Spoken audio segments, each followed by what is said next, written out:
Welcome back to our channel where we help traders like you navigate the volatile world of day trading and finance. Today we're going to be diving into an often overlooked aspect of trading, which is your psychology.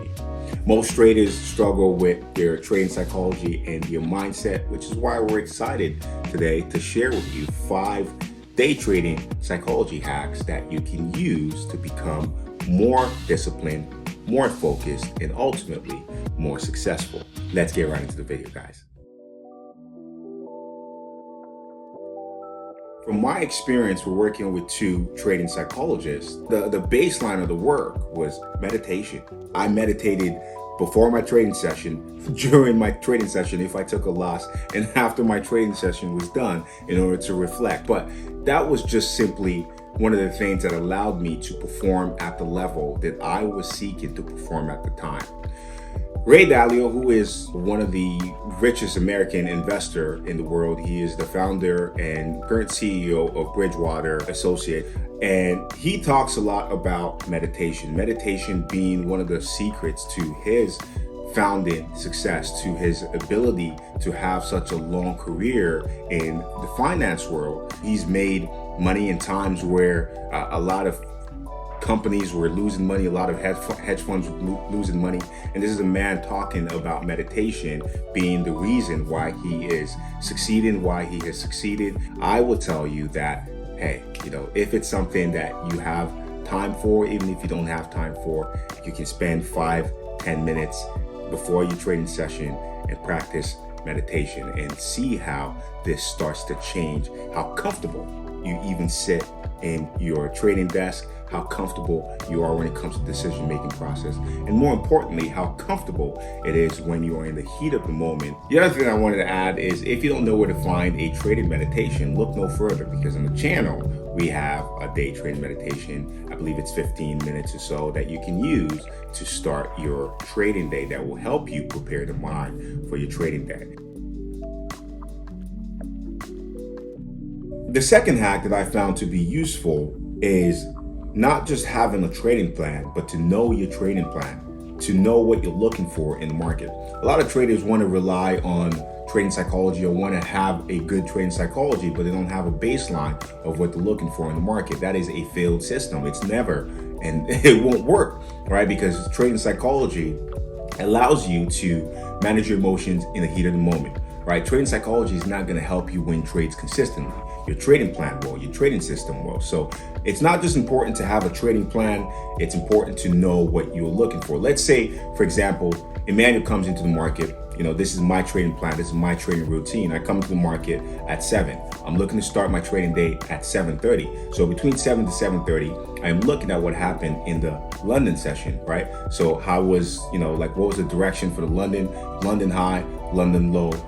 We're buyers in control, we're sellers in control. How is this going to be affecting the New York traders? How is this going to be affecting me, because I'm looking to trade a New York session, right? So these are all information that I need, and I'm plotting my key levels. Where am I going to be getting in? Am I going to be using a key level, or I'm going to be using my fibs, right? So as prices get into these levels, I have already mapped it out. Now I'm relying on my psychology, which is being able to regulate myself, being calm, because I know what I'm looking for. And when price hits where I'm looking for, I execute my trade and see where it goes. So it's not just important to have a trade plan, right? You have to know what you're looking for. And when you know what you're looking for, it makes it very easy to apply psychology, because you are not as emotional, right? But if you come in, or I remember back in the day, years when I first started trading, and I come into the market and I didn't even know what I was looking for, right? So it was always chaos waiting to happen, and oftentimes nothing good happened. So having a good checklist of what you're looking for is a simple hack that you can do to start walking towards the professional step of being able to manage your emotions on a very, very high level. And a good plan, a good checklist can be put in the business card, making it very easy for you to memorize it and for you to know it the more you work with that system.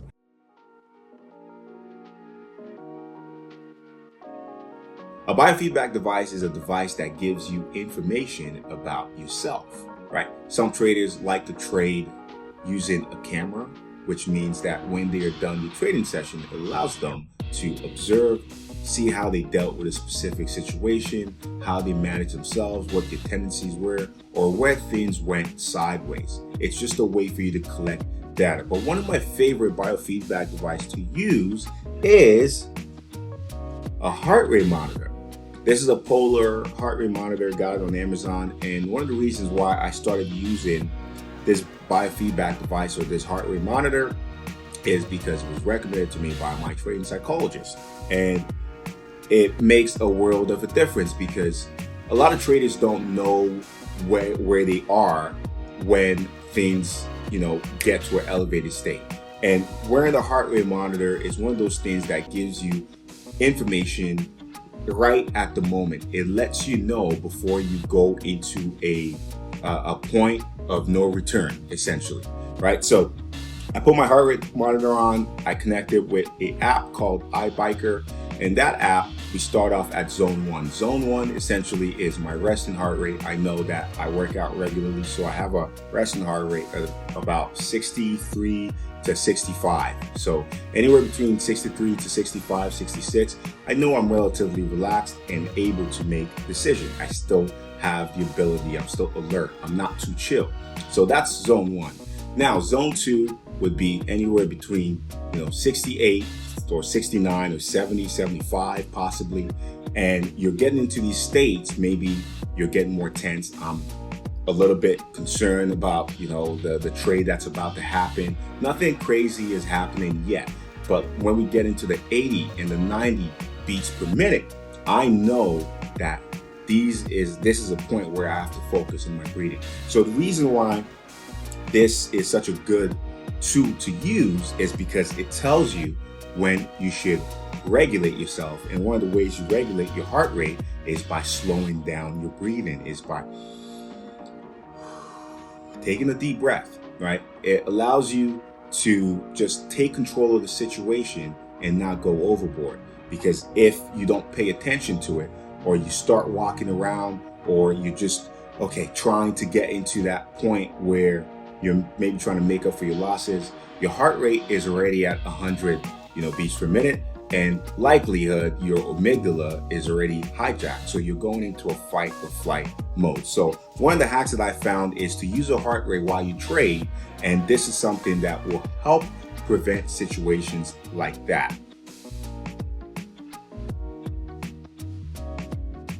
One of the things that I struggled with for a very long time was the concept of winning and losing. And this is something that every trader experiences, whether you're a seasoned trader or a beginning trader. So the fourth hack that really transforms your psychology is to focus on the process, right? What this means is you know your trading plan, you know what you're supposed to do for the day, right? Focus on doing that. The outcome is none of your business, right? So let's say you want to put on 50 pounds, for example, right? What's the process for that? Right? You want to put on 50 pounds of muscle, right? You want to become someone who is fit, you look good, you feel good. The process is eating well. That's 1. Going to the gym, exercising. That's 2, right? Making sure you're limiting things that are not beneficial to you. Alcohol, snacks that are overly sugary or fatty, all these things that your body doesn't need, right? So these are things that you can do. That's the process. As a trader, the process is, if you're trading 1 or 2 pairs, trade 1 or 2 pairs. If you're coming in at 7:30, come in at 7:30. If you're using indicators, use indicators. If you are using key levels, that's what you're using. If you're entering trades using fibs, that's your process, right? Stick to the process. And if you don't get the outcome that you want, but you followed your process, that's a good day. And this is something I didn't realize for a while because I was very critical of myself, my trading, results. And after working with my psychologist, it's like, Manuel, this is the process you're supposed to be following, right? You can't control everything, right? So why are you trying to control the outcome of the situation when you did the best that you could? So that is my advice for you guys. Stick to the process, focus on the process, right? And not the outcome, because the outcome is not something you can control. But what are the things that you can do today to put yourself in the best position possible where you can look at your overall trading results and be like, wow, I did everything step by step and I still lost, or I did everything step by step and I won, right? The winning and losing doesn't matter, right? What you do in between that or to get there is what matters.